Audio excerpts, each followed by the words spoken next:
Dear Soap Diary. That was not no spy mission.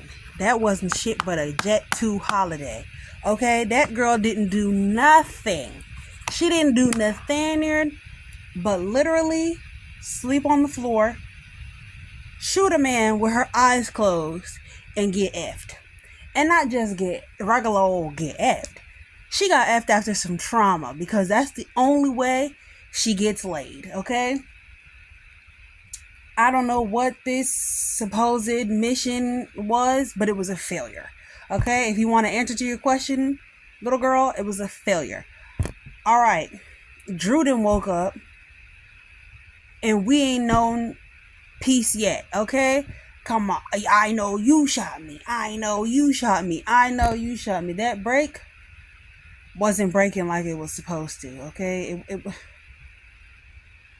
Welcome back to another episode of My Soap Diary, where I write in my soap diary, you guys read it, and we discuss. All right, so like I said, that mission wasn't nothing but a Jet2Holiday. I cannot believe it. Got a vacation, screwed, and a little near death for razzle dazzle. Okay, we knew she wasn't gonna die.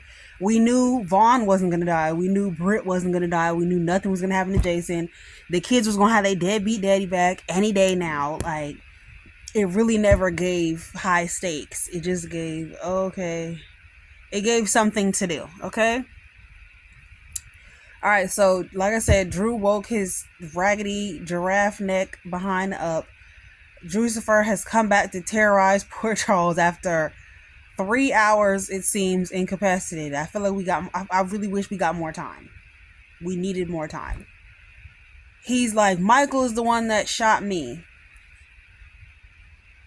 And then when Curtis comes in, he's like, I think you shot me, but I'm just going to tell them Michael did it. You know, Michael could have been in prison a long time ago if you had just stopped your blackmail against Stella Henry, but she'll never do that. So anyways, Charles. So he kept talking about, is Willow here? Is Willow here? Is Willow here? Willow. I want Willow. Boy, you more whiny than Wiley, okay? Let it go. She's not coming. She's not coming to the hospital. Not where's Scout? Where's my child? How's my daughter doing? Is my daughter okay? Does she know? No. You want to know about some coochie. That's crazy. And some crazy one at that. I guess that's why. Anyways, so Portia comes in the room and he's like, I want a different doctor. Portia was like, okay, yeah, we can get you a different doctor. But until then, I'm going to be your doctor. Okay? I'm calling the shots. I'm running the show. And yeah, I said that. Drew is like, what'd he say? He's just all over the place, just acting stupid. So they want to know, they call Alexis in for questioning. They want to know if she has an alibi. We haven't seen Sunny and Carly in a while, and child, it feels beautiful. So she is speaking to Dante. She's speaking to Anna, and Dante goes to speak to Drew. She's like, I'm waiting for Diane to come. So Diane arrives and they explain the questionings. They start talking about Stella. They start talking about what her whereabouts were. She should have said that Curtis was there till 9:30 is what she should have said. She should have said that covered both her and Curtis, giving them a little wiggle room. That gives an hour or so before Drew gets pew. So she should have said Curtis was there till 9:30, and then Christina and Alexis show up. Christina and Ava show up. She shouldn't have said they was doing no group therapy. She should have said Christina showed up and Ava showed up.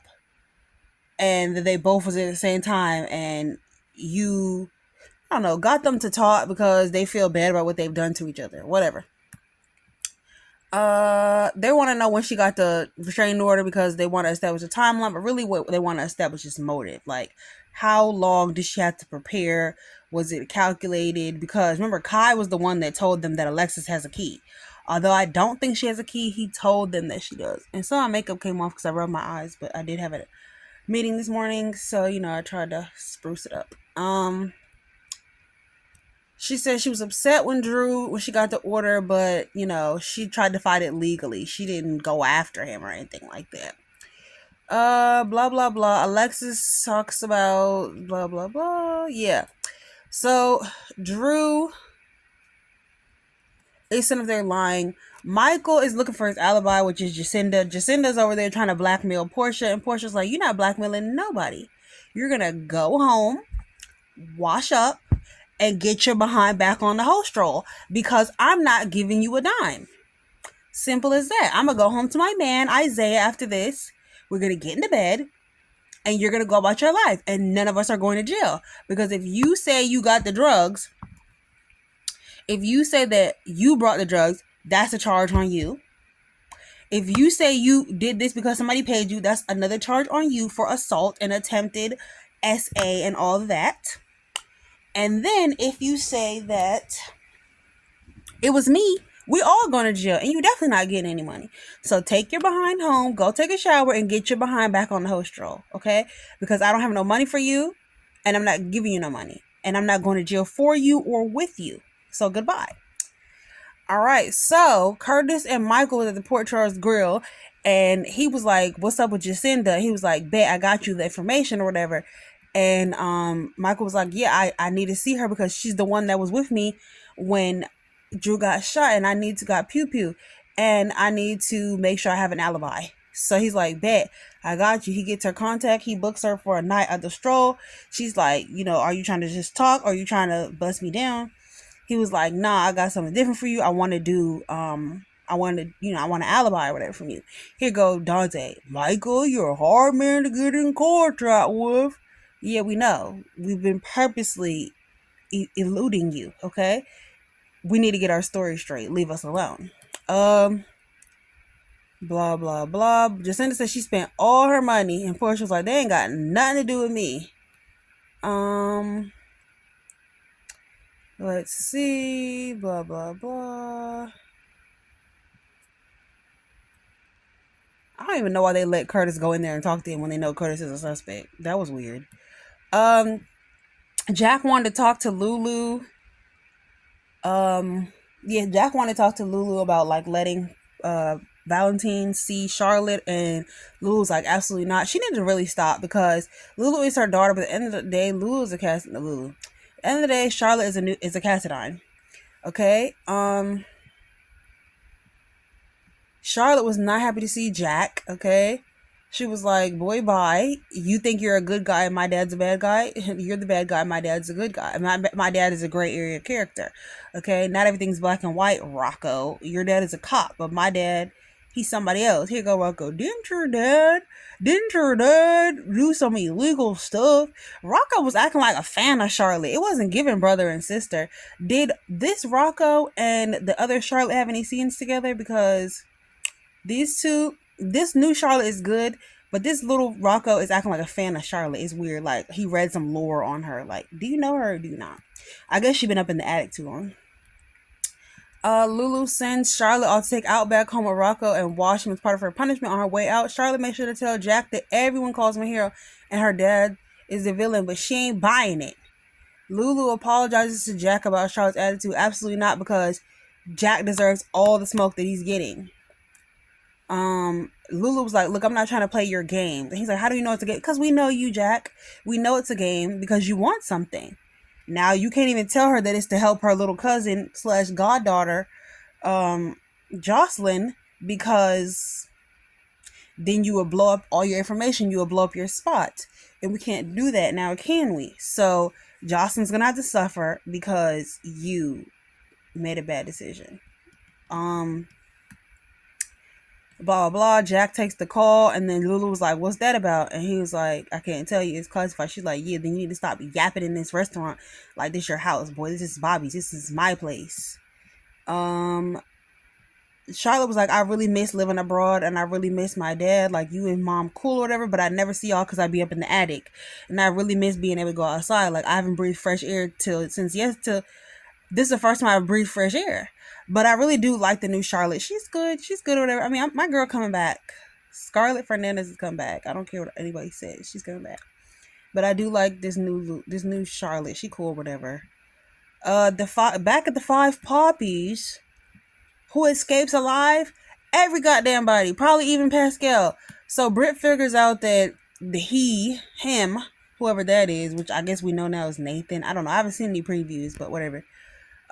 He, yeah. So Brit tells Pascal like she's the only one that can do the research, and she knows that he did not authorize her to get killed. She figures out that Pascal was just gonna set it up like she died in an explosion, and he ends up leaving her in there. Jason comes back and gets her. They take out all the guards. Joss and Vaughn take out guards with Jason, and Jason quick to comment on Joss moves, which she must have learned thanks to WSB. See, that's why I like watching on YouTube, because I be missing the cringy moments, you know. Joss tells him, because who would say that? You are impressed with somebody's moves. But anyway, Grandpa Jason tells him it would be difficult for them to get out. He relays what he knows of the guards and says he has to go after Brit. Vaughn is like, does he always act like your dad? And she's like, yeah, he my goddaddy. Is what she should have said, but she didn't say that. They said they need to contact the WSB, and if one falls, the other must keep going. And now they're in some type of entanglement. I would have preferred if they did it after this whole ordeal. It would make more sense. But doing it after she killed somebody just gives trauma bonding and taking advantage of her in a vulnerable moment, especially because this man is at least 12 to 15 years older than her in the show. Jason goes to Brit, who tells him like the device on a timer and they're on borrowed time, blah blah. He manages to get the device off of her with 13 minutes left. They have to run. I think they end up shooting Pascal.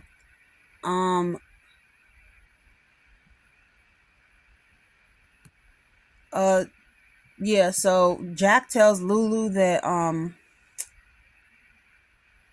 let me see, as they run, they all encounter more guards. Pascal has gotten away and they all flee to escape the bomb. So like I said, Pascal lived too. Like I said, I watched this on YouTube, so I really couldn't see everything. You know how it is if you watch it on here. Because Bob, I don't know what's going on with him. I don't know if he's going through issues or whatever, but he does not do what he used to do in the place where he used to do, if you know what I'm talking about. So Bob, it's been a lot going on with him. I think he's going through something, but I wish him well, and I'm grateful for his work that he does with making sure we know what's going on with GH, if you know what I mean. So Jack was like, look, she's not the same as Rocco. She's different. She's a Cassadine. She's Valentine's daughter. She's very valuable, and you need to watch out. And you know, like when you need us to protect her, you know, you want to make sure we're there. He's like, so if I don't let her see Valentine, you're not gonna protect. He's like, I'm gonna protect her, but you know, she different, and it's not the same as being like Rocco's mom. So in her office, Anna thanks Alexis for coming in and says they may contact her with more questions. Chase thinks this may take Alexis off their list of main suspect. Anna agrees and takes Alexis' photo down, but replaces it with one of Curtis. Bitch, don't put no Curtis picture up there, but also Alexis' picture does still need to be up there because I don't trust her. At the hospital, Curtis goes to see Drew, who is overcome with anger and wants to know what Curtis is there for. I'm here to see you, ho.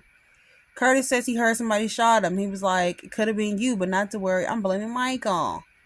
At the Port Charles Grill, okay. That's the end of the episode. Oh yeah, they all make it outside of Five Poppies. And Joss is like, does this mean my first op was a success? And then Jason is pinned down on top of Brit. So she's like, get off me, boy. And they stand up. She was like, I gotta tell you something. He's like, what? She's like, I don't like your tattoos. Why I feel like she wrote that in the script herself. It hasn't been given lately. I'm just gonna say that. Also, I thought she was gonna say, I'm gonna die as soon as we get back to Port Charles because that building had my shots that keep me alive from hunting things.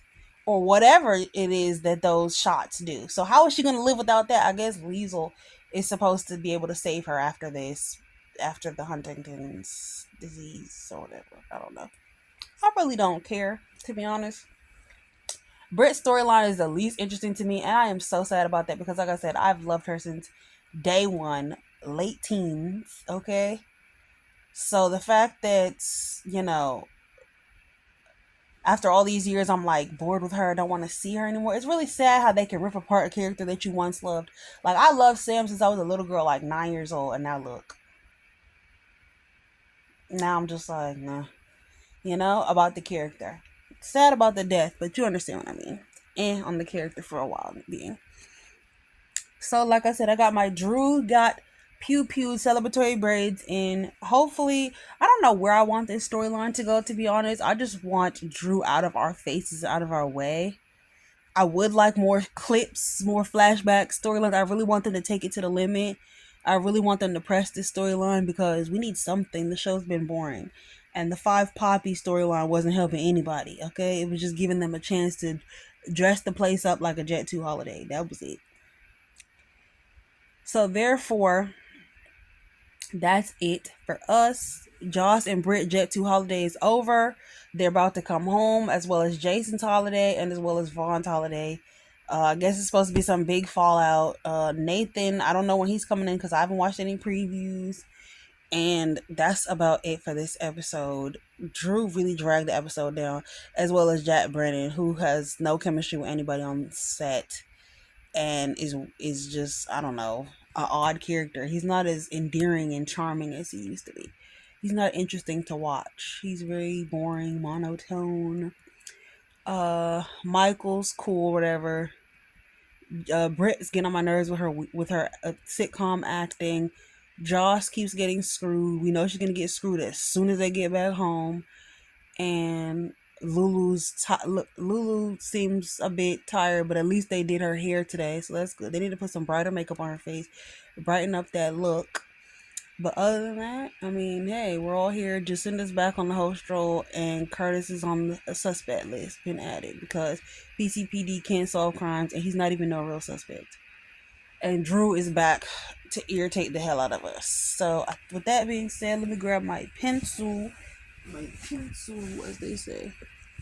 Where's my pencil? Oh, here it is. Sincerely, Soap Diary.